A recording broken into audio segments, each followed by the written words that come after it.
Hi hello welcome back to my channel ಅಮ್ಮನ ಕೈ ರುಚಿಗೆ ಸ್ವಾಗತ. ಇವತ್ತು ನಮ್ಮ ಮಂಡ್ಯ ಸ್ಟೈಲಿಂದು ಒಂದು ಚಾಪ್ಸ್ ಮಾಡೋಣ ಅಂತ ತೋರ್ಸಕ್ಕೆ ಬಂದಿದ್ದೀನಿ. ಅದಕ್ಕೆ ಫಸ್ಟು ಸ್ಟವ್ ಹಚ್ಕೊಂಬಿಡೋಣ.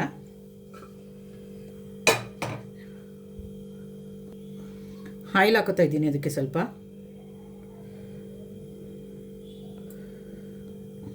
ಆಯಿಲ್ ಬಿಸಿ ಆಗಲಿ. ಅದು ನೋಡಿ, ಅರಿಶಿನ ಹಾಕಿ ಚಿಕನ್ ತೊಳೆದಿಟ್ಕೊಂಡಿದ್ದೆ. ಈಗ ಇದನ್ನು ಆಯಿಲ್ ಕಾದಿದೆ, ಹಾಕೋಣ ಇದಕ್ಕೆ.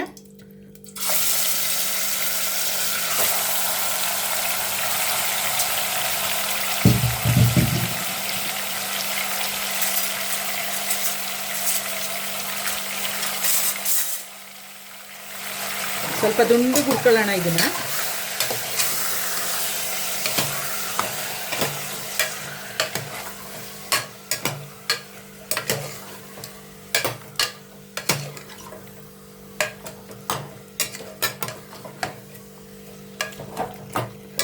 ಅದು ಸ್ವಲ್ಪ ಹೊತ್ತು ಬೇಯಲಿ. ಅಷ್ಟರಲ್ಲಿ ಒಂದು ಮಸಾಲೆ ಆಡಿಸ್ಕೊಳ್ಳೋಣ ಅದಕ್ಕೆ. ನೋಡಿ, ಇದು ಮಸಾಲೆ ರುಬ್ಕೊಂಬಿಡೋಣ. ಇದಿಷ್ಟು ನೋಡಿ, ಇದು ಒಂದು 3 ಹಸಿಮೆಣಸಿನ್ಕಾಯಿ, 1 ಸ್ಪೂನಷ್ಟು ಮೆಣಸು, 2 ಗಡ್ಡೆ ಬಿಡಿಸಿ ಇಟ್ಕೊಂಡಿರೋ ಬೆಳ್ಳುಳ್ಳಿ, 3 ಚಕ್ಕೆ, 5 ಲವಂಗ, ಆಮೇಲೆ 1 ಇಂಚಷ್ಟು ಶುಂಠಿ, ಇದು 2 ಈರುಳ್ಳಿ ಕಟ್ ಮಾಡ್ಕೊಂಡಿದ್ದೀನಿ. ಇದಿಷ್ಟನ್ನು ರುಬ್ಬಕ್ಕೆ ಹಾಕ್ತೀನಿ. ಸ್ವಲ್ಪ ಕೊತ್ತಂಬರಿ ಸೊಪ್ಪು ಹಾಕ್ತಿದ್ದೀನಿ. ಇದಿಷ್ಟನ್ನು ಫಸ್ಟು ಮಸಾಲೆ ಒಂದು ರುಬ್ಕೊಂಬಿಡ್ತೀನಿ, ಆಮೇಲೆ ಇನ್ನೊಂದು ಮಸಾಲೆ ರುಬ್ಕೋಬೇಕು. ನೋಡಿ, ಮಸಾಲೆ ರುಬ್ಬಿದ್ದಾಗಿದೆ. ಇವಾಗ ನೋಡಿ, ಚಿಕನ್ ಎಲ್ಲ ದುಂಡಿಗೆ ಬೆಂದಿದೆ. ಈಗ ಮಸಾಲೆ ಹಾಕ್ಬಿಡೋಣ ಇದನ್ನು.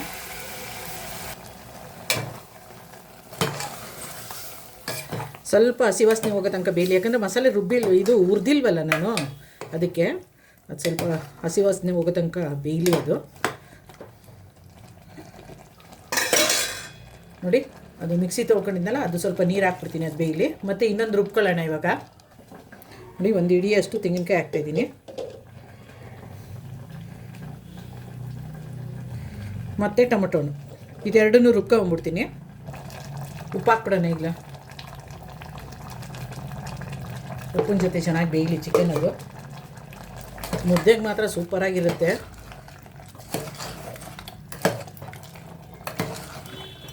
ಬೇಯಲಿ ಈಗ ಇದು ಚೆನ್ನಾಗಿ. ಕಾಯಿ ಟೊಮೊಟೊ ರುಬ್ಬಿದ್ದಾಗಿದೆ ನೋಡಿ. ಈಗ ಚಿಕನ್ಗೆ ಹಾಕ್ಬಿಡೋಣ. ಚಿಕನ್ ನೋಡಿ ಬೇಯ್ತಾ ಇದೆ. ಇವಾಗ ಹಾಕ್ಬಿಡೋಣ ಇದಕ್ಕೆ. ಅದು ಸ್ವಲ್ಪ ನೀರು ಹಾಕೋತೀನಿ. ಇದು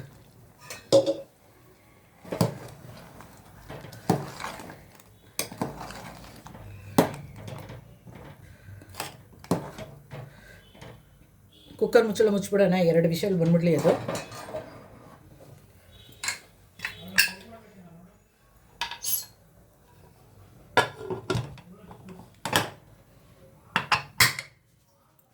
ಎರಡು ವಿಷಲ್ ಬಂದ್ಬಿಡ್ಲಿ ಅದು.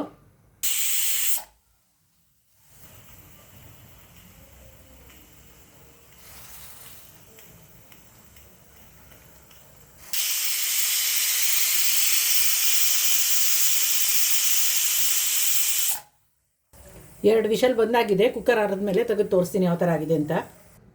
ರೆಡಿಯಾಗಿದೆ, ತೆಗಿಯೋಣ ಈಗ.